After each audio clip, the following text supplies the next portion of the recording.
Pacific. By the summer of 1943, the Pacific theater of World War II was a grueling campaign of island hopping and fierce naval combat. In the Solomon Islands, the U.S. and its allies were locked in a deadly struggle with the Japanese for control of key airfields and supply lines. The waters around the islands of New Georgia and Kolombangara were particularly treacherous.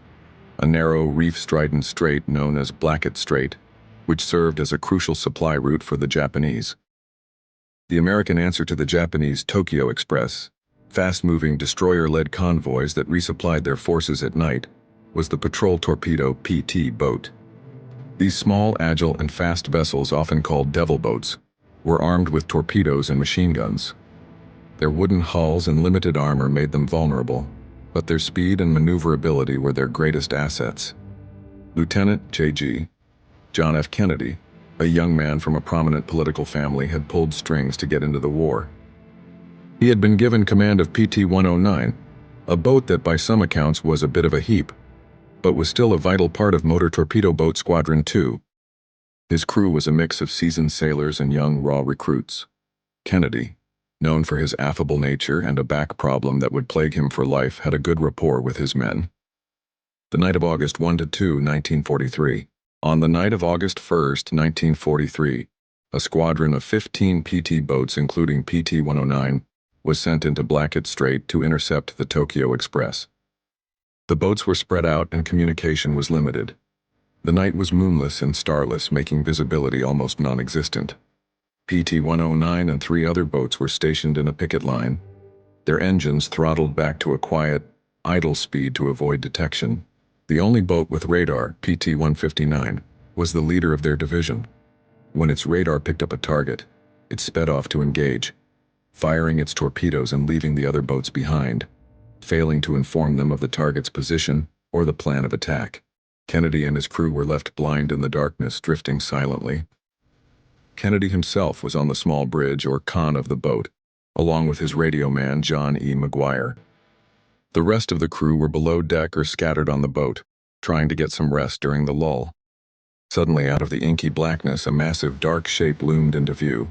Traveling at a high speed of around 40 knots, it was the Japanese destroyer Amagiri. The crew of PT-109 initially thought it was a friendly PT boat, but as it grew closer, its immense size became terrifyingly clear. Kennedy's immediate reaction was to turn the boat to present a smaller target and to ready his torpedoes. He spun the wheel, but the boat, moving at idle speed, responded sluggishly. Some accounts suggest his order to the engine room for full speed was hampered by the engine's mufflers, which were not open to prevent noise, causing the engines to stall for precious seconds. There was no time. The Amagiri sliced into PT-109 at an angle like a knife through butter. The wooden boat was cut in half, the impact a horrifying symphony of cracking wood and twisting metal. The collision was so violent that it tossed Kennedy and his crew around the cockpit and the deck. The forward section of the boat was a mangled wreck, and the stern sank almost immediately. The impact was followed by a brief, brilliant fireball as the boat's high-octane fuel ignited. Burning fuel spread across the water. 2 crewmen, Andrew Kirksey and Harold Marney, were killed instantly. The rest of the crew were thrown into the water. One man, engineer Patrick McMahon, was trapped below deck but miraculously escaped, though he was badly burned. The Amagiri continued on its course, its wake dispersing the flaming fuel and ironically putting out the fire. Other PT boats in the area, seeing the explosion, assumed there were no survivors and returned to base. The crew of PT-109 was left for dead. The fight for survival. In the chaos, Kennedy swam in the darkness, calling out to his men. He was able to gather the survivors onto the still floating bow of the boat, which, thanks to its airtight compartments, had not yet sunk. The 11 men huddled on the slowly sinking wreckage, exhausted and in shock. McMahon, the badly burned engineer, was in excruciating pain. Kennedy, with his pre-existing bad back and now injured again, was nonetheless the one who took charge. As dawn broke, they were still adrift. The men began to get sick from inhaling the gasoline fumes and salt water. The wreck was slowly taking on water. Kennedy knew they couldn't stay there. He made the decision to swim to a nearby island, Plum Pudding Island, which was about 3.5 miles away. The swim was a testament to Kennedy's resolve. He ordered the men to hold on to a large piece of salvaged wood. McMahon, however, was in no shape to swim.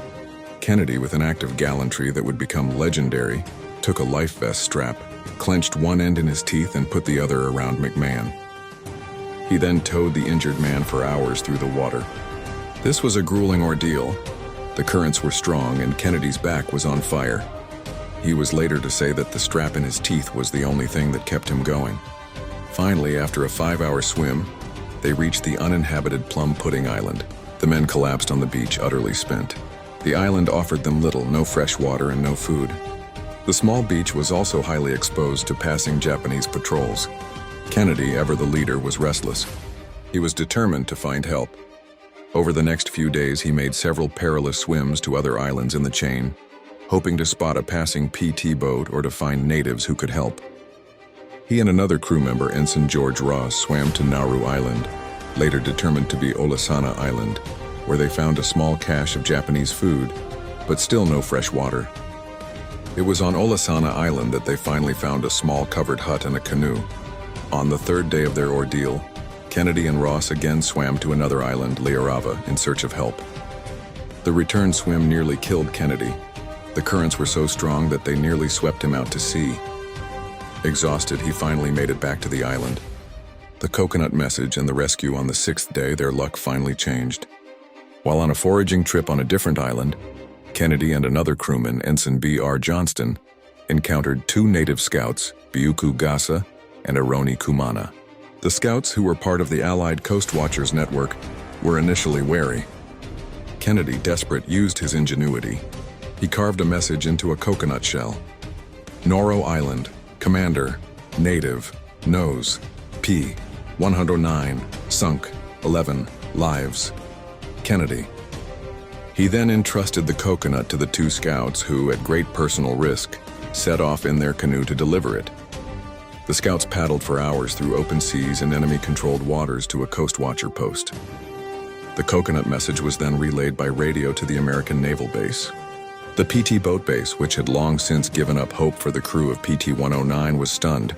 A rescue mission was immediately launched. A PT boat, the PT-157, under the command of Lieutenant William Liebenow, was sent to the area. Guided by the 2 native scouts, the PT-157 found the survivors of PT-109 on Olasana Island. The men, emaciated and weakened by 6 days without proper food or water, were overjoyed. As they were being pulled aboard, they were greeted by Kennedy, who was already on the boat. The rescue was complete. The crew of PT-109 had survived against all odds. Kennedy's leadership, his immense personal courage, and his relentless determination to save his men had made the difference. The aftermath, the story of PT-109, became a sensation. Kennedy was hailed as a hero. He was awarded the Navy and Marine Corps Medal for gallantry and intrepidity in action and the Purple Heart. The ordeal, however, took a lasting toll on his health, aggravating his chronic back issues. He was medically discharged from the Navy. The story of the sinking of PT-109 and the heroic rescue of its crew became a powerful part of Kennedy's public persona. It was a story of a young man, a privileged son who, when faced with unimaginable adversity, rose to the occasion and demonstrated remarkable courage and leadership. It was a story that, in many ways, would help pave his way to the White House.